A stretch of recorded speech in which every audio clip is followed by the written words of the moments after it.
অভ্যুত্থান পরবর্তী সময়ে সংবাদ শুধুমাত্র সংবাদ মাধ্যম নয়, গণমাধ্যম নয়, পুরো দেশেরই একটা ব্যাপক সংস্কারের চাহিদা থেকেই জাতীয় ঐক্যমত্য কমিশন গঠন হয়েছিল এবং সেই অনুযায়ী কাজও হয়েছিল। কিন্তু এটা ঠিক যে পুরো আলোচনার সেন্টার ছিল শেষ পর্যন্ত বোধহয় সংবিধান নির্বাচন কমিশনের মানে কিছু রাজনৈতিক ইস্যুতে সংস্কারটা শেষ পর্যন্ত মনে হচ্ছে যে রাজনৈতিক ইস্যু নিয়েই আলোচনা হচ্ছে, বৈদিকই ফোকাস ছিল।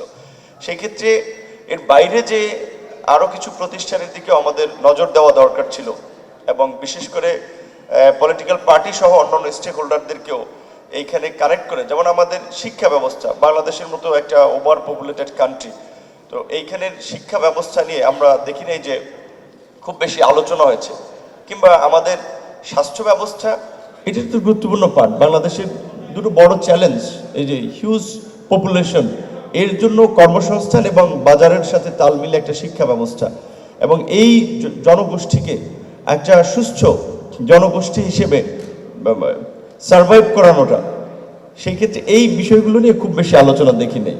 আর গণমাধ্যমের কথা বলতে গেলে যে এখন বিএনপির সময়ে আমরা দুটো ভালো কাজ দেখেছি। একটা হচ্ছে ওনারা ক্ষমতায় ছিল, ওনাদের দলের লোকদেরকেও কিন্তু একেবারেই যেন তেনভাবে টেলিভিশনের লাইসেন্স দেন নাই, কয়েকটা স্যাটেলাইট চ্যানেল ছিল।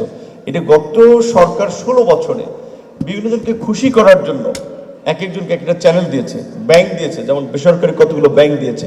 সেই জায়গা থেকে এখন এতগুলো আমি মনে করি চ্যানেল এখন তাদের টিকে থাকা একটা মুশকিল, এবং অনেক চ্যানেলই কিন্তু সাংবাদিকদের আমরা যে সমস্ত চ্যানেলগুলোকে মেইন স্ট্রিম চ্যানেল হিসেবে দেখি, তারাও কিন্তু বেতন টেতন ঠিকঠাক মতো দিতে তাদের বেগ পেতে হচ্ছে।